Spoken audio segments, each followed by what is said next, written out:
लोकांना ती चीनची बातमी आली आहे आणि कोविडची एक मनात भीती आहे. त्याच्यामुळे ते कुठेतरी त्याचं नातं जोडतायत. ह्याची कधी-कधी काहीच लक्षणं नसतात.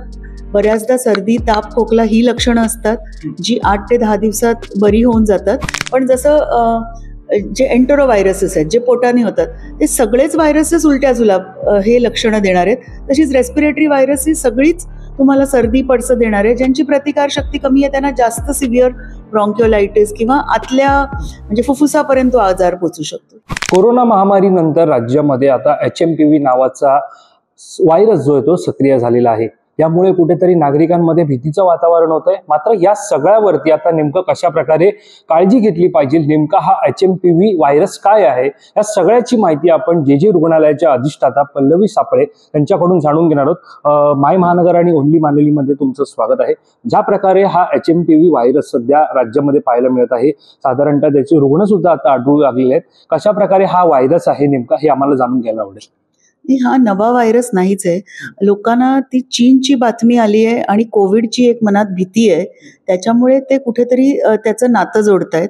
मात्र हा व्हायरस जगात निदान 50 ते 60 वर्ष अस्तित्वात असल्याचे आपल्याकडे संशोधन आहे.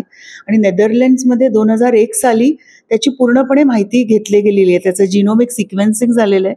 त्याच्यानंतर आपल्या भारतात देखील 2004 साली, 7 साली आणि आत्ताही गेल्या 2-3 वर्षात हे व्हायरस आढळलेले आहेत. आणि ह्या हिवाळ्याच्या सीझनमध्येच हे व्हायरस येतं HMPV. आणि जवळजवळ 10 ते 12% लहान मुलात जे सर्दी, खोकला किंवा त्याहीपेक्षा श्वसनाचे जे इन्फेक्शन आहेत, सिव्हिअर इन्फेक्शन आपण ज्याला म्हणतो, त्याच्यात 10% मुलांना हा असतो. त्यामुळे हा नवीन नाही आहे. ह्याच्याबद्दल आपल्याला संपूर्ण माहिती आहे. आणि ह्याची कधी-कधी काहीच लक्षणं नसतात. बऱ्याचदा सर्दी, ताप, खोकला ही लक्षणं असतात, जी 8 ते 10 दिवसात बरी होऊन जातात. आणि ज्यांची प्रतिकारशक्ती कमी आहे, फक्त त्यांच्यात ते थोडं सिव्हिअर इन्फेक्शन करू शकतात. साधारणतः 2 वर्षांपूर्वी जर आपण पाहायला गेलं तर कोरोना महामारी राज्यामध्ये होती. अनेकांना आपला जीव गमवावा लागला होता. त्याच धर्तीवरती आता हा आजार आहे असं म्हटलं जातंय. त्यामुळे कोरोना आणि HMPV हे कुठेतरी साम्य आहे असं आहे का? मुळीच साम्य नाहीये. कारण का कोरोना हे नवीन व्हायरस होतं. याच्याबद्दल आपल्याला काहीच माहित नव्हतं. आणि ते आपण पाहिलं तर 2 वर्ष जेव्हा ते कोरोना जोरात होतं तेव्हा ते म्युटेटही होत होतं. म्हणजे पहिल्या स्ट्रेनपासून अल्फापासून सुरू होऊन जवळजवळ O अल्फाबेटपर्यंत. वेरज हे जे व्हायरस आहे HMPV हे एवढं म्युटेट होतच नाहीये. थोडे मायनर चेंजेस होत आहेत. त्यामुळे पूर्ण प्रतिकार शक्ती मिळत नाहीये. पण म्युटेट ज्याला म्हणतो, कम्प्लिटली बदलतं लक्षणं, असं अजिबात होत नाहीये. आणि ते व्हायरस नवीन होतं आणि चायनापासून त्याची सुरुवात झाली असं आपल्याला दिसतंय. हे व्हायरस जे आहे हे फक्त नेदरलँड्समध्ये पहिल्यांदा त्यांनी सगळ्या श्वसनाच्या रुग्णांची तपासणी केली.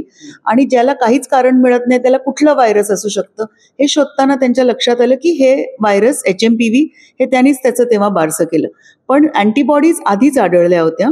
आणि 5 ते 10 वर्षांच्या मुलांपर्यंत प्रत्येकाला त्याच्या विरुद्ध अँटीबॉडीज होतात. ह्याचाच अर्थ काय की प्रत्येक जण ह्याला एक्सपोज होतो. त्यामुळे ह्याला आपण युबिक्युटस जे इंग्लिश शब्द आहे की सगळीकडे आहे आणि हिवाळ्याच्या सीझनमध्ये इन्फेक्शन करतं. ह्यात काही नवं नाहीये, काही वेगळं नाहीये. कोरोनासारखे ह्याच्यात कॉम्प्लिकेशन्स फार होत नाहीत. कोरोनासारखं लॉंग कोविड इथे होत नाही. बाकी रेस्पिरेटरी व्हायरस असल्यामुळे, श्वसनाचा व्हायरस असल्यामुळे त्या मार्गाने तो पसरतो, थुंकीतून, एअर ड्रॉपलेट्समधून. ज्या प्रकारे आता प्रामुख्याने लहान मुलं असतील किंवा वयोवृद्ध असतील त्यांच्यामध्ये हा आजार जे आहे तो आढळताना पाहायला मिळत आहे. ज्या प्रकारे बातम्या सुद्धा आल्या होत्या परदेशातून असतील, चीनमधून असतील, त्याच्यामध्ये लहान मुलं आहेत, वयोवृद्ध आहेत, त्यांना सर्वाधिक या आजाराचा धोका असं म्हटलं जातं. भारतामध्ये सद्यस्थितीत या सगळ्याच्या पार्श्वभूमीवरती काय काळजी घेतली जाते?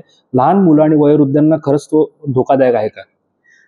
मी जसं म्हटलं की 5 वर्षाचे होईपर्यंत जवळजवळ सगळ्यांना त्याच्याविरुद्ध प्रतिकारशक्ती मिळून जाते. ह्याचा अर्थ काय की पहिले 5 वर्ष ते व्हायरस ते त्यांच्या संपर्कात येतं, त्यांचं शरीर त्याला ओळखतं आणि अँटीबॉडीज डेव्हलप करतं. तर स्वाभाविक आहे की लहान मुलांनाच ह्या इन्फेक्शनचं पहिलं एक्सपोजर होणार आहे. जर मला कदाचित झालं आणि माझ्याकडे ऑलरेडी त्याचे अँटीबॉडीज आहेत तर माझ्यात फार लक्षणं दिसणार नाहीयेत. त्यामुळे लहान मुलं टिपिकली वर्षभराच्या वयाच्या खालची यांच्यात हे जास्त आढळून येतं, हे खरं आहे. पण त्याच्यामुळे ते सिव्हिअर त्यांच्यातच होतं असं नाही. पण त्याच्यात पण आहेत ज्यांची प्रतिकारशक्ती कमी आहे, जे कमी वजनाची बाळं घरी गेली आहेत, यांना इन्फेक्शन होऊ शकतं. पण हे कुठल्याही आजारासंबंधी आहे की ज्यांची प्रतिकारशक्ती कमी आहे त्यांना कुठलाही आजार जास्त सिव्हिअर फॉर्ममध्ये होणार. उलट ह्या आजारात कॉम्प्लिकेशनचं प्रमाण खूप कमी आहे. त्यामुळे घाबरण्याचं किंवा वेगळे प्रिकॉशन्स घ्यायची गरजच नाहीये. फक्त जर आपल्याला सर्दी खोकला झाला असेल तर ज्यांची प्रतिकार शक्ती कमी आहे त्यांच्या संपर्कात येऊ नये, गर्दीच्या ठिकाणी जाऊ नये, शिंकताना आणि खोकताना चेहरा झाकावा आणि चेहऱ्याला हात कमीत कमी लावावा आणि हात स्वच्छ ठेवावे, सॅनिटायझरचा वापर करावा, साबण पाण्याचा वापर करावा. आणि हे फक्त HMPV साठी नाही, कुठल्याही संसर्गजन्य आजारासाठी जे नियम आहेत, निकष आहेत तेच आपल्याला पाळायचे. साधारणतः तुम्ही आता उपचार सांगितले, साधारणतः याची लक्षणं काय आहेत? कारण कशा प्रकारे समजून घ्यावं, कारण कोरोनामध्ये सुद्धा अशाच प्रकारचे शिंका असेल किंवा सर्वसाधारण जो खोकला होता त्या माध्यमातून जर तपासणी झाली होती तर कोरोना अशी लागण होती, त्यावेळेची ही प्रमुख व्याख्याता होती. त्यामुळे आता सुद्धा तशाच प्रकारचं म्हटलं जातं. त्यामुळे नेमकी लक्षणं काय आहेत त्याची? बरेचसे व्हायरल इन्फेक्शन्स हे RT-PCR मुळेच पिकअप करणं सोपं असतं, कारण का ते मायन्यूट असतात आणि ते त्यामुळे ह्याची टेस्टिंग पण RT-PCRच आहे. लक्षणं आता ह्याच्यासारखंच एक RSV व्हायरस आहे, ते पण असंच आहे. लक्षणं रेस्पिरेटरी रायनो व्हायरसेस आहेत. सगळ्यांची लक्षणं हीच असतात. ज्यांची प्रतिकारशक्ती कमी आहे त्यांच्यात कॉम्प्लिकेशन्स होतात आणि काही काही व्हायरसेस असे आहेत ज्याच्यात कॉम्प्लिकेशन्स होण्याचं प्रमाण जास्त आहे. जसं कोरोना तर होतंच, RSV व्हायरस तसं आहे. रायनो व्हायरसमध्ये कॉम्प्लिकेशन्स कमी होतात. सिमिलरली HMPV मध्ये पण कॉम्प्लिकेशनचं प्रमाण कमी आहे. पण जसं जे एन्टेरो व्हायरसेस आहेत जे पोटाने होतात ते सगळेच व्हायरसेस उलट्या जुलाब हे लक्षणं देणार आहेत.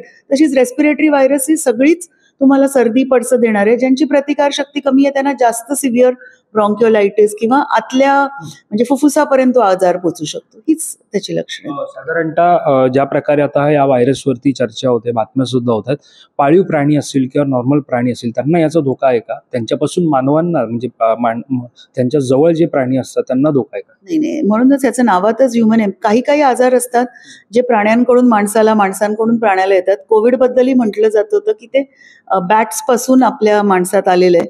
पण ह्या आजारात प्राण्यांबद्दल अजिबात काही अजूनही लिटरेचर नाहीये. हे ह्युमन्समध्येच दिसलेला आजार आहे आणि हा इतका कॉमन आहे की भारतातल्या स्टडीजमध्ये 100 पेशंट्समध्ये 10 ते 13% पेशंट्स ह्याला पॉझिटिव्ह गेल्या कित्येक वर्षात आले. त्यामुळे हा नवा नाहीये. हा आपल्याकडे जवळजवळ 50 ते 60 वर्ष आहे. सध्या जे रुग्णालयाकडून या सगळ्याच्या पार्श्वभूमीवरती काय तयारी घेतली जाते? रुग्णांना कशा प्रकारे सावध केलं जातं? मी म्हटलं तसंच आपण इतका वेळ जे बोलतोय तेच मला पुन्हा सांगायचं की सावध करायची गरजच नाहीये. हे व्हायरस जर म्युटेट झालं आणि प्रॉब्लेम झाले तरच होणार आहे. त्यामुळे सध्या आम्ही केंद्र शासनाचे आणि महाराष्ट्र शासनाचे आणि वैद्यकीय शिक्षण मंत्री श्री हसन मुश्रीफ यांचे इन्स्ट्रक्शन्स फॉलो करते. पण सध्या ना वेगळ्या OPDची गरज आहे ना वेगळ्या वॉर्ड्सची गरज आहे. रुग्णांचा आकडा वाढलाच नाहीये.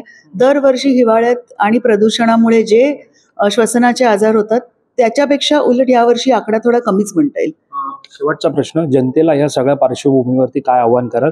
ज्याप्रमाणे कोरोनाच्या पार्श्वभूमीवरती त्यांच्या मनामध्ये भीती आता जी निर्माण होते, मंत्रालयामध्ये सुद्धा तशाच प्रकारचं आरोग्यमंत्र्यांनी आवाहन केलेलं की काळजी करण्याचं कारण नाही. तुम्ही एकंदरीत काय सांगाल? कारण तुम्ही डीन आहात, अधिष्ठाता आहात, अनेक रुग्णांना तुम्ही सांभाळत असतात, त्यामुळे या सगळ्या पार्श्वभूमीवरती काय जनतेला आव्हान कराल? कालच एक वाक्य मी म्हटलं की काळजी करण्याचं कारण नाहीये, फक्त काळजी घ्यायची आहे. कारण का हा नवीन काहीच नाहीये, हा आपल्याकडे येत असतो. जर तुमची प्रतिकारशक्ती कमी असेल तर गर्दीची ठिकाणं टाळा, कारण का कुठलाही आजार तुम्हाला सिव्हिअर होऊ शकतो. आणि जर तुम्हाला सर्दी पडसं झालं असेल तर स्वतःचं शिंकताना खोकताना मास्कची गरज नाही, पण तोंड झाकत जा. गर्दीच्या ठिकाणी तुम्ही जिथे अशी लोक आहेत ज्यांची प्रतिकारशक्ती कमी असते अशा ठिकाणी जाऊ नका. आणि जर तुम्हाला श्वास घ्यायला त्रास होत असेल, दम लागत असेल, हाताची बोटं पायाची बोटं निळी पडत असतील, असे काही कॉम्प्लिकेशन्स असतील तर ताबडतोब डॉक्टरकडे जा. तो HMPV असेलच असं नाही, पण कुठला तरी श्वसनाचा व्हायरस असू शकतो जो कॉम्प्लिकेट करून जातोय. धन्यवाद आमच्याशी बातचीत केल्या संदर्भात. तर या होत्या जे रुग्णालयाच्या अधिष्ठाता पल्लवी सापळे. ज्या प्रकारे आपण पाहतोय की राज्याच्या अनेक भागांमध्ये HMPV या नव्या व्हायरसचे रुग्ण आढळत आहेत, मात्र हा व्हायरस जो आहे तो राज्यात असेल, महाराष्ट्रात असेल, एकंदरीत देशभरात असेल, फार अगोदरपासून आहे. त्यामुळे त्याचं भीती बाळगण्याची काही कारण नाही, काळजी करण्याचं कारण नाही. एकंदरीत सर्व ज्या प्रकारे आपण पाहतो की अगदी नॉर्मल असा हा आजार असल्याचं सुद्धा वक्तव्य त्यांच्याकडून करण्यात आलेलं आहे. कॅमेरा पर्सन अवधेश कोरीसह वैभव पाटील, मुंबई.